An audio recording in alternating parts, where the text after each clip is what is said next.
அருந்தமிழர்களுக்கு வணக்கம். விஜய் அவர்களின் கரூர் விசிட். எத்தனை அவதாரம் எடுத்தார் விஜய்? நேர்மையான அதிகாரிகளிடம் நேருக்கு நேர் மோத தயாராகிவிட்டார் விஜய்.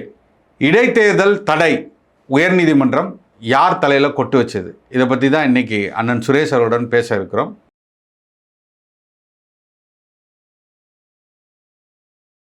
மறக்காமல் இந்த காணொளிகளை பார்க்கும் உங்களிடம் அன்பு வேண்டுகோளாக வைக்கிறோம். உலகத் தமிழர் அனைவருக்கும் மறவாமல் சப்ஸ்கிரைப் பண்ணுங்கள். பாருங்கள், நிகழ்ச்சிக்கு போவோம். அண்ணே வணக்கம். வணக்கம் வணக்கம் சொல்லுங்கள். இந்தா போகிறேன் அந்தா போகிறேன்ட்டு கரூரில் போய் இறங்கிட்டாருண்ணே. அவர் இந்த இதில் சொல்கிற மாதிரி முதலமைச்சர், நடிகர், ஒரு கட்சியினுடைய தலைவர் அப்படின்னு எதிர்கட்சிக்கு சவால் விடும், மாற்று கட்சிகளுக்கு சவால் விடும், இப்படி பல அவதாரம் எடுத்திருக்காரு. ஆமாம் ஆமாம். அதை பற்றி இன்னைக்கு என்னன்னா, கிட்டத்தட்ட கடந்த ஒரு வாரம் 10 நாட்களாகவே அவருடைய கரூர் விசிட்ன்றது பரபரப்பாகவே இருந்தது. இந்த பரபரப்பு எங்கே தொடங்குனது அப்படின்னு சொல்லி சொன்னால், அந்த கரூரில் உள்ள நடந்த அசம்பாவிதத்தில் பாதிக்கப்பட்ட 41 பேரில் 32 பேர் குடும்பங்களுக்கு அரசு வேலை வழங்கப் போவதாக வந்த செய்தியிலிருந்து தான் அந்த சிக்கல் வேகமாக ஆரம்பித்தது. 32 அன்னைக்கு கொடுத்தது 31க்கு கொடுத்துருக்காரு. இந்த 32 பேருக்கு வேலை வாய்ப்பு, 31 பேருக்கு அரசு வேலை அப்படின்னு சொன்ன உடனே எல்லா கட்சிகளுமே, எதிர்கட்சிகள் அதுக்கு மெதுவாக எதிர்ப்பு தெரிவித்தாங்க. ஆனால் எல்லாருமே எதிர்ப்பு தெரிவித்ததோடு நின்றுட்டாங்க. ஆனால் நாம் தமிழர் கட்சி உடனடியாக அதனுடைய வழக்கறிஞர் திருமுருகன் மதுரை கிளை, சென்னை உயர்நீதிமன்ற மதுரை கிளையில் வழக்கு போட்டால் அதை பார்த்தோம். அந்த வழக்கு விசாரணை இன்னைக்கு வந்தது சூடா. நம்ம முடிஞ்ச அளவுக்கு நீதிமன்ற கதவை தட்டினோம். மாண்புமிகு தமிழக முதலமைச்சர் விஜய் அவர்கள் திட்டமிட்டு அரசு வேலை அறிவிப்பதற்கு அரசாங்கத்தை பயன்படுத்தி கொண்டு வேலை பார்க்கும் பட்சத்தில் இருக்கும்பொழுது நம்ம கொடுத்த ஒரு அழுத்தம், மக்கள் கொடுத்த ஒரு அழுத்தம் இன்னைக்கு அது தற்காலிக வேலையை மாறி நிற்குது. அப்போ இவர் அங்கே போகிறாரு, மத்தியானத்துக்கு மேலே தான் கொடுக்க போகிறாரு, நீதிமன்ற தீர்ப்புக்கு உட்பட்டு தான் கொடுக்க முடியும். அப்போ இது அவர் கொடுக்க முடியுமா முடியாதா அப்படின்ற ஒரு மனச்சிக்கல்லே இங்கேருந்து போனார். அது இல்லாமல் நேற்று மாலையே அங்கே கரூரில் நாம் தமிழர் கட்சியை சார்ந்த வழக்கறிஞர்கள்லாம் கலெக்டரை சந்தித்து மனு கொடுத்துட்டு கொடுக்கக்கூடாதுன்னு கொடுத்துட்டு பத்திரிகையாளர்கள்ட்ட பேட்டிலாம் கொடுத்தாங்க. அதெல்லாம் கூட வெளியாகிருக்கு. இந்த சிக்கலில் இருந்தது. இன்னைக்கு காலையில் உயர்நீதிமன்றத்தில் மதுரை கிளையில் அந்த வழக்கு விசாரணைக்கு வந்தது. அதில் கிட்டத்தட்ட விஜய் அவர்களுக்கு ஒரு ஆறுதலாக, அதாவது இன்னைக்கு நியாயப்படி பார்த்தோன்னா வேலைவாய்ப்பு கொடுக்கலாமா கூடாதா அப்படின்னு சொன்னால் கொடுக்கறது மிகப்பெரிய தவறு. அந்த விஜயனுடைய கூட்டணி கட்சிகளும் நேற்று கடுமையாக பேசிட்டாங்க. கொடுக்கக்கூடாது, தவறான முன்னுதாரணம் ஆகிடும்ன்றது எல்லாரும் பேசிட்டாங்க. ஆனால் உயர்நீதிமன்றம் இடைக்காலமாக அதை டெம்பரவரி, அதை என்ன சொல்கிறாங்கன்னா, திருமுருகன் பத்திரிகையாளருக்கு கொடுத்த பேட்டியில் சொல்லியிருக்கிறாரு. என்ன சொல்கிறாருன்னா, உள்ளுக்கு நீதிமன்ற விசாரணையின் பொழுது இவர் எடுத்து வைக்கிறார் என்னென்ன வழிகாட்டுதல்கள் இருக்குது, கம்பேஷனேட் கிரவுண்டில் வேலை கொடுப்பதற்கு என்னென்ன வழிகாட்டுதல்கள் இருக்குது அப்படின்றத வழக்கறிஞர்கள் சொல்கிறாங்க.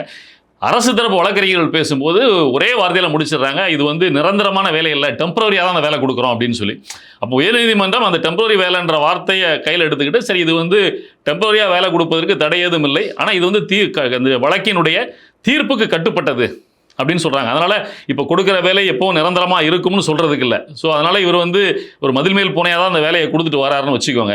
இப்போ அந்த ஒரு சிக்கலும் இருக்குது. இது விஜய்க்கு மிகப்பெரிய மன உளைச்சல் ஏற்படுத்தியிருக்கோம். இந்த மன உளைச்சல் எல்லாமே யாருக்கு எதிராக திரும்பி இருக்குன்னு சொன்னால் திமுகவுக்கு எதிராக. ஏன்னா இதுக்கிடையில் ஒரு கரூர் போகிறாருன்னு சொன்ன உடனேயே அதுக்கிடையில் ஆதவ அர்ஜுனா பேசின சமாச்சாரத்தெல்லாம் கையில் எடுத்துகிட்டு உச்சநீதிமன்றத்துக்கு அவங்க போனாங்க. உச்சநீதிமன்றம் அதை ரிவர்ஸ் பண்ணிடுச்சு. நீங்கள் அதை நேரடியாக வரக்கூடாது, அவருடைய முதலமைச்சராக ஒரு அட்மினிஸ்ட்ரேட்டிவ் ஹெட்டாக அவர் தமிழ்நாட்டில் எங்கேனாலும் போகிறதுக்கான உரிமை இருக்குது, அதை நம்ம தடுக்க முடியாது அப்படின்றத சொல்லிட்டதுனால அதில் ஒரு பெரிய மகிழ்ச்சி அடைஞ்சு தான் உள்ளுக்கு போனார். சென்னை உயர்நீதிமன்ற மதுரை கிளையில் அந்த வழக்கு வந்ததுனால யோசனையாக இருந்தது. காலையில் போகும்போதே ஒரு திருச்சியில் விமானத்தில் இறங்கி கரூருக்குள்ளே நுழைஞ்சிக்கிட்டு இருக்கும்போதே இந்த தீர்ப்பினுடைய விவரம் கொஞ்சம் வெளியே பத்திரிகைகளில் ஊடகங்களில் வெளியே வர ஆரம்பிச்சாலும் அவருக்கு சொல்லியிருப்பாங்கன்னு நினைக்கிறேன். மகிழ்ச்சியாக தான் வந்தார். நாங்கள் என்ன நடந்ததுன்னா, அந்த கூட்டம் நடக்கிற இடங்களில் சில அரசியல் புரசலான வேலைகள் நடந்தது. பத்திரிகையாளர்கள்லாம் முதல்ல வெளியிட்டப்பட்டாங்க. அப்போ பத்திரிகையாளர்களுக்கு எதிர்ப்பு தெரிவித்தாங்க. என்னன்னா, உள்ளூர் பத்திரிகையாளர்கள் ஒவ்வொருத்தரும் ஒவ்வொருடைய சார்புடையவர்களாக இருப்பாங்க. அப்போ உள்ளுக்கு போகும்போது எல்லாத்தையுமே வீடியோ கவர் பண்ணாங்கன்னா நிறைய ரீல்ஸ் வெளியே வந்துடும். உள்ளுக்கு என்னென்ன அக்கிரமங்கள் நடக்குதுன்ற ரீல்ஸ் வெளியே வந்துடும். அப்போ அதில் ரொம்ப கவனமாக இருந்ததுனால இப்போ பரவாயில்ல நம்ம விசாரிக்கும் பொழுது என்ன சொல்கிறாங்கன்னா, கரூரில் உள்ள பத்திரிகையாளர்கிட்ட கேட்டால் எங்களை கேமராக்கள் எடுத்துகிட்டு போக உள்ளுக்கு அனுமதிக்கலை, நாங்கள் ஒண்டி நோட்ஸ் எடுக்கிறதுக்காக மட்டும் தான் எங்களை அனுமதிச்சாங்க. எல்லாம் எங்கள் ஹெட் ஆஃபீஸில் பேசி சென்னையிலிருந்தே கேமராமேன் எல்லாம் வந்துட்டாங்க. கவர்லாம் போயிருச்சு. அது ஏதோ ஒன்று என்ன நடந்திருக்கும். ஏன்னா சென்ற வாரங்கள் எல்லாம் தமிழகத்தினுடைய பெரிய ஊடகங்கள் எல்லாத்தினுடைய எம்டிக்கள் தலைவர்கள் எல்லாருமே போய் முதல்வரை சந்தித்தாங்க. அது தொடர்ந்து செய்திகளாக வெளிவந்துகிட்டு இருந்தது. அது ஏதோ ஒரு டீலிங்ஸ் நடந்திருக்கு. அதனால் சென்னையிலிருந்தே ஊடகத்தினர் கேமராவோட வந்துட்டாங்க. இதுதான் அங்கே நடந்தது. ஸோ உள்ளுக்கு வந்தாங்க, அவர் பேசினார், வச்சார். உங்களுக்கு பேசுனதை நீங்கள் பார்த்தீங்க, தமிழகமே பார்த்தது. ஸ்கிரிப்டடு முழுக்க நீங்கள் முதல்ல சொன்ன மாதிரி முதல்வர் விஜய் அவர்கள் வந்து பல அவதாரங்கள் எடுத்தார். முதல்வராக அவர் பேசுனது, ஆமாம், முதல்வராக அவர் பேசுனதுன்னு பார்த்தா எனக்கு தெரிந்து ஒரு 2-3 சமாச்சாரம் தான். அதுக்கு வேணா அவருக்கு ஒரு பாராட்டுகளை சொல்லிக்கலாம். என்ன சொன்னாருன்னு சொன்னா, டீலிமிட்டேஷன் நடக்காது, என் ஆட்சியில் நடக்க அப்படின்றத தெளிவாக சொன்னார். யார் என்ன டீலிமிட்டேஷன் கொண்டு வந்தாலும் தமிழ்நாடு அது ஒத்துக்காது. அது தமிழகத்துக்கு அதில் முரண்பாடு இருக்குது. தமிழகத்தினுடைய மத்திய அமைச்சர், அதாவது பாராளுமன்றத்தில் அதனுடைய பவர் குறையிற அளவுக்கு இங்கே ஏதாவது நடந்தால் நாங்கள் விட்டுற மாட்டோம் அப்படின்ற அந்த உறுதியை மக்களுக்கு கொடுத்தார்ல முதல்வராக, அதில் நம்ம வந்து ஒன்றும் பிரச்சனை கிடையாது. இன்னொன்று வந்து 18,600 கோடி ரூபாய் செலவில் செருப்பு தொழிற்சாலை ஒன்று அமைக்க போகிறோம். அதனால் இதன் மூலமாக கிட்டத்தட்ட 8,200 பேருக்கு அங்கே வேலை வாய்ப்பு கிடைக்கிறதுக்கு இந்த 3 மாவட்டம் எல்என்டியோடது, இந்த 3 மாவட்டங்களில் உள்ளவங்களுக்கு வேலை வாய்ப்பு கிடைக்க போகுதுன்னு சொன்னார். இது ஒன்று. இன்னொன்று வந்து தாய்மாமன் ஸ்டீர் வர்ற அண்ணாவுடைய பிறந்தநாள் நிகழ்வுலேருந்து அந்த தேதியிலிருந்து தாய்மாமன் சீர் கொடுக்க போறேன் அப்படின்னு சொன்னது. தாய்மாமன் சீர்ல யாராருக்கெல்லாம் அந்த இது போருங்கிறது இன்னும் ஒரு கேள்வி. அது வந்து அரசு மருத்துவமனையில் பிறக்கிற குழந்தைகள் அப்படின்னு சொல்லிட்டாங்க. இன்னொன்று தான் ரொம்ப முக்கியமானது. இதை வந்து உண்மையிலேயே இது என்னென்ன விளைவுகளை ஏற்படுத்த போகுதுன்னு விஜய் தெரியாம சொல்லிட்டாரு அப்படின்றதான் நம்முடைய பார்வை. என்னன்னு சொன்னா, தமிழ்நாட்டில் நம்ம ஆட்சிக்கு வந்து 55 நாட்களில் லஞ்சம்ன்றதை முழுமையாக ஒழிச்சிட்டோம். எந்த அலுவலகங்கள்லையும் லஞ்சம் இல்லை. அதனால் எங்கேயாவது போய் ஏதாவது அலுவலகத்தில் போய் நீங்கள் லஞ்சம் அப்படின்னு சொல்லி யாராவது கேட்டாங்கன்னா கவலையே படாதீங்க, எங்கள் அண்ணன் இருக்கிறார் அப்படின்னு சொல்லுங்கள், கொடுக்க மறுங்க அப்படின்னு எல்லாரையும் புரட்சிக்கு தூண்டி விடுற மாதிரி பேசினார்ல. அப்படியே யாராவது ஃபோர்ஸ் பண்ணாங்கன்னா, இது எங்க மகன், எங்க புள்ள, எங்க அண்ணன், எங்க தம்பி, எங்க விஜய், எங்க விஜயோட ஆட்சின்னு ஸ்ட்ராங்கா சொல்லுங்க. இனிமே எல்லாரும் எப்படி வந்து இவர் வந்து பாட்டிலுக்கு 10 ரூபான்னு கரூரில் சென்ற முறை பாட்டு பாடினதுக்கப்புறம் டிவிகே கட்சியினர் எல்லாமே கேமராவை தூக்கிட்டு டாஸ்மாக் கடையோரங்களில் ஒதுங்கினாங்களோ, அதே மாதிரி டிவிகே கட்சியை சார்ந்த எல்லாருமே கேமராவையும் செல்ஃபோனையும் எடுத்துக்கிட்டு அரசு அலுவலகங்களில் ஒதுங்குவாங்க அப்படின்னு நம்ம எதிர்பார்க்குறோம். ஆனால் அது ஒரு விதத்தில் நல்லது. அது எவ்வளோ பெரிய சிக்கலை விஜய்க்கும் ஏற்படுத்தும் அப்படின்றத நம்ம போக போக தான் பொறுத்திருந்து பார்க்கணும். இது வந்து முதல்வராட்டு. நீங்கள் அடுத்து பார்த்தீங்கன்னா ஒரு நடிகராட்ட அவர் பேசுனது தான் ஏகப்பட்டது. அதாவது பாட்டுலாம் பாட ஆரம்பிச்சிட்டாரு, பஞ்ச் டைலாக்லாம். ஏன்னா ஓடு ஓடு வேட்டக்காரன் வர்றான் பாரு ஓடு அப்படின்னு சொல்லி செந்தில் பாலாஜியையும் சிங்கப்பூருக்கு ஓடி போற ஏவா வேலுவையும் எங்க இருக்காருன்னு தெரியாம ஓடு ஓடு ஓடு ஓடு ஓடு ஓடு ஓடு ஓடு வர்றான் பாரு வேட்டக்காரன் ஓடினே இருக்கிறாரு. அப்புறம் குழந்தைங்க உமா டிவியில் வந்து, அதாவது நீங்கள் முக்கியமான ஒரு விஷயம் பேசணுங்க. நீங்கள் வந்து உள்ளுக்கு வந்த உடனே அவர் பேச ஆரம்பித்த போது காவல்துறையினர் குற்றம் சொல்லி பேசினார்ல, உண்மையிலே சொல்கிறேன், காவல்துறையினர் நேரடியாக அவருக்கு இவ்வளோ தூரம் கரூரில் வேலை பார்த்த அவ்வளோ காவல்துறையினரையுமே குற்றஞ்சாட்டி பேசிட்டார். ஆனால் உண்மையிலே அது கரூரில் வேலை பார்த்த அந்த சமயத்தில் எஸ்பியாக இருந்த ஜோஸ் தங்கையா. அதே மாதிரி நாமக்கல் அந்த மீட்டிங் முடிச்சுட்டு கரூர் வரும்போது அந்த கரூர் போலீஸ் எங்களை அலர்ட் பண்ணியிருக்கலாம்ல. இல்லை சார், இங்கே எதிர்பார்த்ததை விட கொஞ்சம் கூட்டம் அதிகமாக இருக்கு, கண்ட்ரோல் பண்ண முடியல, வராதிங்க. அண்ட் போலீஸ் நினைச்சா அவங்க அந்த மீட்டிங்கே கேன்சல் பண்ண. டிஎஸ்பி வந்து கரூர் டவுன் டிஎஸ்பி வந்து நம்ம மேம்பாலத்துல இருந்து அந்த பேசுற இடத்துக்கு வந்து அவர் தான் வந்து அந்த டீமோட பேசி கூட்டு வந்திருக்கிறாரு. ஒரு அட்லீஸ்ட் 50 மீட்டர்ஸ் பிஃபோர் அந்த ஸ்பீக்கிங் பாயிண்ட்ல வச்சு பேசி சொல்லியிருக்கிறாரு, சரி இங்க நிறுத்திக்கலாம், வேண்டாம் கூட்டம் ரொம்ப ஜாஸ்தியா இருக்குது, இங்க வச்சே பேசலாம்னு சொல்லிட்டு. அதுக்கும் அந்த ஆர்கனைசர்ஸ் மறுத்துருக்காங்க, இல்ல நாங்க அந்த பாயிண்ட்டுக்கு தான் போகணும், இங்க இருந்து எங்களுக்கு கவரேஜ் நல்லா கிடைக்காது, இங்க இருந்து எங்களுக்கு வந்து சரியா மைக் கேட்காது, சரியா கேட்காது. ஸோ அதனாலதான் அங்க இருந்து திருப்பி வந்து கொஞ்சமா வந்து அந்த வண்டியை வந்து கொஞ்சம் புஷ் பண்ணி கிரௌட கொஞ்சம் 2 மூவ் பண்ணி கொண்டு வந்திருக்காங்க. இப்போ எங்க இருக்கிறாருன்னு தெரியல, செக்யூரிட்டி எஸ்பியா சென்னையில் இருக்கிறார் அப்படின்னு சொல்றோம். ஏன் முதல்ல நடவடிக்கை எடுக்க வேண்டியதானே? பார்ப்போம். இந்த சிபிஐ விசாரணை முடிஞ்சதுக்கு அப்புறம் இவர் அவங்க மேல இன்டர்வியூ கொடுத்தார், இதெல்லாம் சொல்றாரு. டேவிட்சன் தேவாசீர்வாதம், அமுதா, அவங்களெல்லாம் வந்து காத்திருப்போர் பட்டியலில் வச்சிருக்காங்க. அப்போ ஏன் காத்திருப்போர் பட்டியலில் வச்சிருக்காங்கன்னா இதெல்லாம் மனசில் வச்சுக்கிட்டு இருக்காரு. அப்போ அந்த சிபிஐ வழக்கு முடிந்து அதனுடைய ஃபைண்டிங்ஸ் வந்து போகிறோம், இந்த அதிகாரிக்கு மேலே எப்படி நடவடிக்கை எடுக்கலைன்னா அங்கே என்னென்ன விளைவுகள் ஏற்பட போகுதுன்றலாம் நம்ம பார்க்கணும். ஏன்னா வாயில மட்டும் சொன்னால் பத்தாது இல்லை, தொடர்ச்சியாக காவல்துறையினால தான் அவ்வளோ பெரிய இது நடந்ததுன்னு அவர் நேரடியாக குற்றம் சாட்டுறாரு. நீங்கள் பாருங்க, இதான் சொல்ற அப்படி நடந்தா இப்படி நடந்தா அப்படி வச்சுக்கலாம் அப்படின்ற மாதிரி என்னை உள்ளுக்கு விட்டு லாக் பண்ணாங்க. நான் கூட முதல்ல பாராட்டினேன், இது தெரியாம நான் பாராட்டிட்டேன். நான் என்ன சொல்றேன், அன்னைக்கு நடந்தது எல்லாருக்குமே தெரியும். நீங்க வந்துகிட்டு இருக்கும்போது பாதி வழியில வந்ததுக்கு அப்புறம் இந்த இடத்துல நின்று பேசுங்கன்னு டிஎஸ்பி வந்து உங்களுடைய இப்ப நிர்மல்குமார் ரெட்டியும் இவர் ஆதவ அர்ஜுனா 2 பேரையும் சொன்னதாக உடனே பத்திரிகையாளங்க அங்கே சொன்னாங்க. எல்லாரும் பத்திரிகையாளர்கள்லாம் பக்கத்தில் இருந்தாங்க. இங்கேயே நிறுத்துங்க, அங்கே போனால் கூட்ட நெரிசல் ஏற்படும். ஆனால் வாகனம் உள்ளுக்கு வர்றதுக்கான வழி இல்லை, மக்கள் முழுமையாக நிற்கிறாங்க. வரும்போது மக்கள் பிரிய வேண்டிய சூழல் ஏற்படும், பின்னாடி மக்கள் ஒதுங்குவதற்கான இடம் கிடையாதுன்னு. இப்போ அந்த வாகனம் உள்ளுக்கு வரும்போது தான் மக்கள் பின்னாடி விலகும் போது தான் அவங்க அந்த தகர கொட்டைகள் எல்லாம் இடிச்சு கீழே விழுந்தாங்க. இது எல்லாமே தெரிந்தது. ஆனால் இவ்வளவு தெரிந்தும் அவர் சொல்லுகிறார் அப்படின்ற போது மக்களுடைய பல்ஸை புரிஞ்சு வச்சிருக்கிறார். அவ்வளோதான் நான் சொல்கிறது தான். ஒரு ஸ்பிளிட் பர்சனாலிட்டியாக தான் நாங்கள் பார்த்தேன். ஒன்று அவர் வந்து அது வந்து செய்தி சொன்னது 4 விதமாக சொன்னார். இன்னொன்று வந்து அரசு அப்படின்ற இடத்துல ஒன்று மக்களை அணுகும் போதுன்றது அவர் இன்னொரு முகம் காட்டுறாரு. மக்களை வந்து சினிமா கவர்ச்சியில் எப்படி நம்ம உள்ளுக்கே வச்சுக்கிட்டு இருக்க முடியும், நம்ம எப்படி டயலாக் டெலிவரி பண்ணால் மக்களை வந்து அந்த பாணியில் நம்ம கொதிநிலையில் வச்சிருக்க முடியுன்றதை மிக தெளிவாக உணர்ந்திருக்கிறாரு. அதுதான் அவர் பேசுனது எல்லாமே. அப்படிதான் நான் எதிர்பார்க்கிறேன். நான் நினைக்கிறேன் எடுத்தாங்க பாரு ஓட்டம், அப்படி ஒரு ஓட்டம் அப்படின்னு சொல்லி பார்ட்டி ஃபண்டு பத்தி பேசும்போது சட்டமன்றத்தை கதவை அடைச்சிக்கிட்டு இனிமேல் பேசணும், சபாநாயகர்கிட்ட அனுமதி கிட்ட முதல்ல கதவை அடைங்க, நான் பேச போறேன் அப்படின்னு தான் சொல்லி பேசணும். 10 நிமிடம் பேசினதுக்கே குளத்தூர்ல கொத்து பரோட்டா போட்டுட்டாங்க. 5 நிமிஷம் பேசினதுக்கே குளத்தூர்ல கொத்து பரோட்டா போட்டாங்க. இதெல்லாம் சினிமா டைலாக் இல்லையா? முதலமைச்சர் இப்படி எல்லாம் பேசலாமா? நான் வந்து பார்ட்டி ஃபண்டுன்னு சொன்னேன், ஆனா எந்த கட்சியும் நான் சொல்லல. ஆனா இவங்க எந்திரிச்சு ஓடிட்டாங்க அப்படின்றாரு. இதெல்லாம் ரொம்ப ஒரு முதல்வர் அப்படி பேசக்கூடாது. இது நம்முடைய பார்வை. ஏன் தேர்தல் சமயத்தில் பேசுறதுன்றது மக்கள் எல்லோருமே தேர்தலில் எல்லா கட்சிக்காரங்களும் இன்னொருத்தரை குற்றம் சொல்லி தான் பேசுவாங்கன்னு எடுத்துப்பாங்க. ஆனால் தேர்தல் முடிந்து நீங்கள் வந்து முதலமைச்சராகவே ஒரு 55 நாள் ஆச்சு, இப்போ நீங்கள் மக்களை சந்திக்க போகிறீங்க. அது வந்து ஒரு முதல்வர்ன்ற ஸ்தானத்தில் இருந்து அந்த இடத்துல நின்று பேசணும். ஆனால் அந்த இடத்துல நின்று அவர் பேசலை அப்படின்றது தீய சக்தி அப்புறம் சொல்கிறாரு. ஆனால் ஒரே வார்த்தை சொல்லிடுவாங்க. என்ன சொல்லுவாங்க, அவர் பேசின இடம் வந்து கட்சி நிகழ்ச்சி அப்படின்னு. நான் சொன்னேன் அது கட்சி நிகழ்ச்சி தானே. கட்சி நிகழ்ச்சின்னா கட்சி நிகழ்ச்சியாக தானே இருக்கணும். கட்சி நிகழ்ச்சி நடந்ததை கரூரில் உள்ள பள்ளிக்கூடங்களுக்கெல்லாம் டிவி வச்சு ஒளிபரப்புனாங்களா இல்லையா? ஸ்மார்ட் கிளாஸ் இருக்குல்ல, அந்த ஸ்மார்ட் போர்டில் வந்து கட்சி நிகழ்ச்சியை வந்து ஒளிபரப்புறாங்க சின்ன பிள்ளைங்களுக்கு. இது எந்த விதத்தில் நியாயம்? இது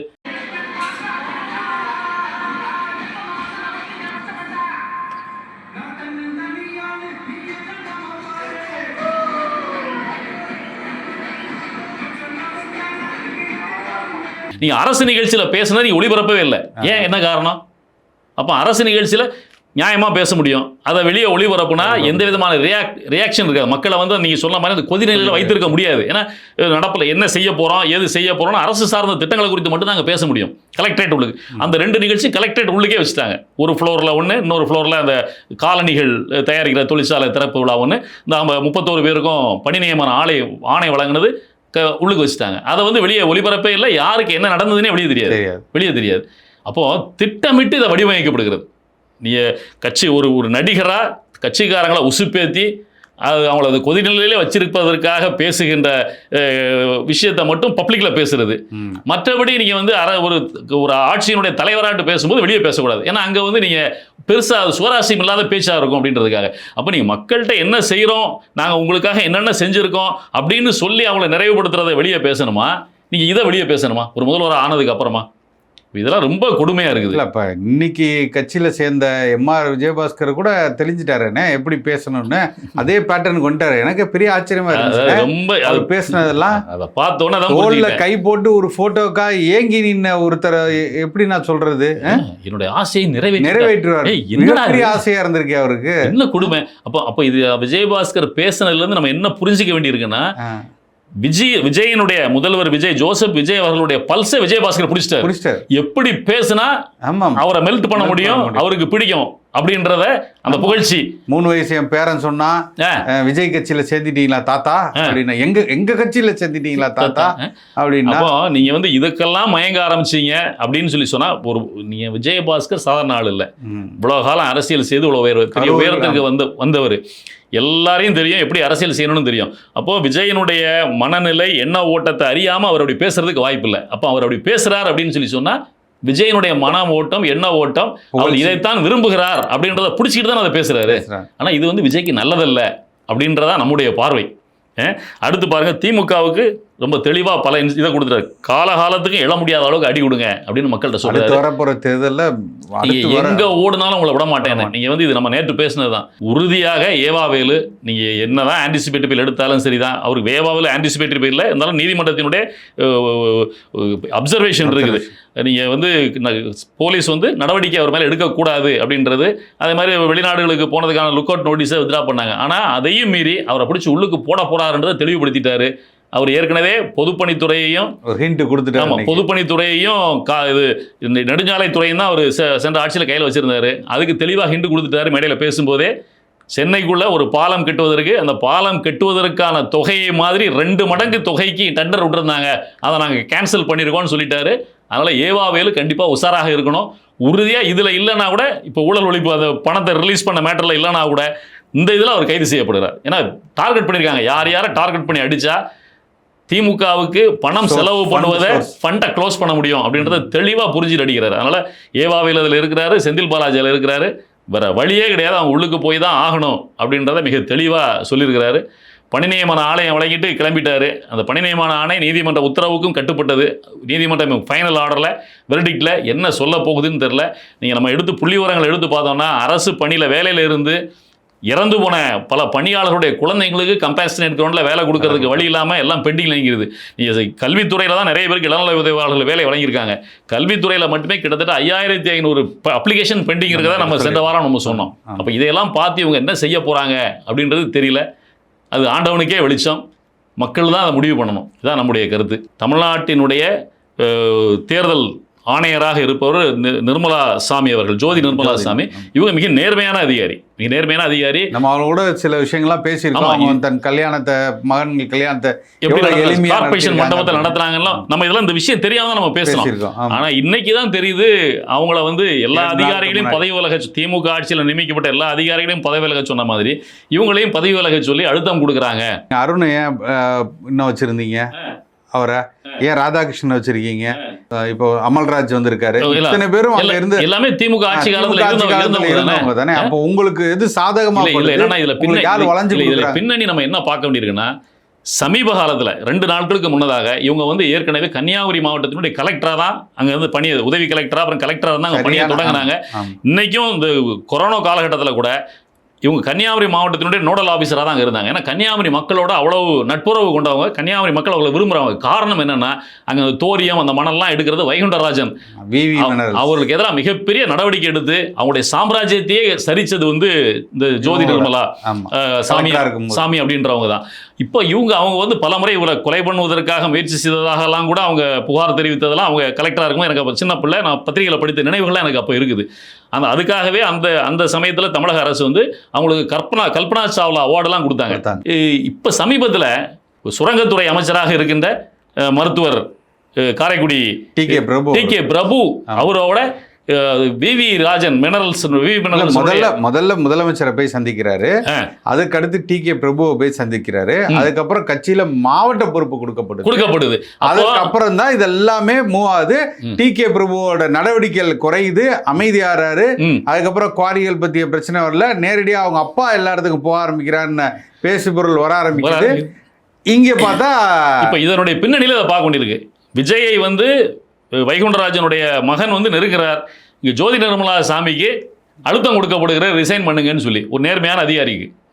நீங்கள் இவ்வளவு தூரம் உயர்ந்த பொறுப்பில் இருக்கிறவங்க, அவங்க ஏதாவது ஏற்கனவே ஊழல் வழக்குகள் ஏதாவது அவங்க பேரில் இருக்கா, ஏதாவது அவங்க மேலே குற்றச்சாட்டு இருக்கா, அதை பார்த்துட்டு நீங்கள் சொல்லணும். திமுக அரசில் ஒரு பொறுப்பு கொடுக்கப்பட்டது அப்படின்றதுக்காகவே ஒருத்தவங்களை குற்றவாளின்னு ஆக்கிட முடியுமா என்ன?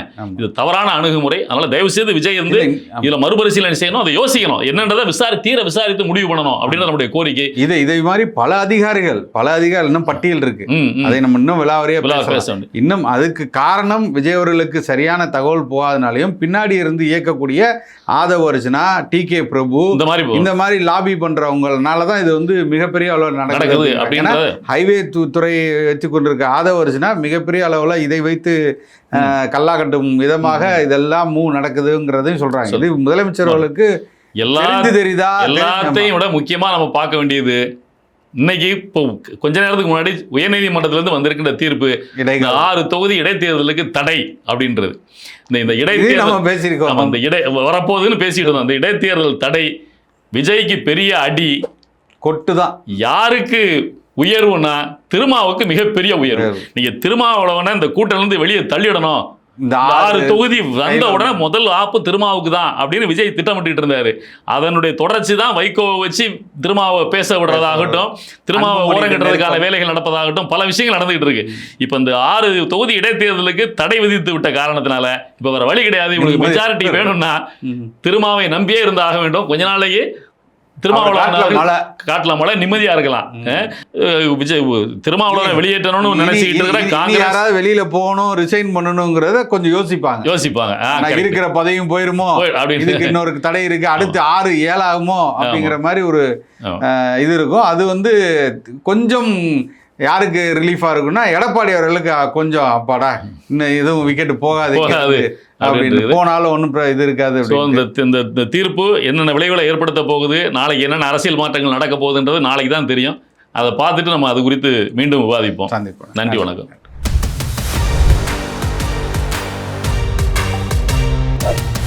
அருந்தமிழ் எங்கள் உயிருக்கு நேர்.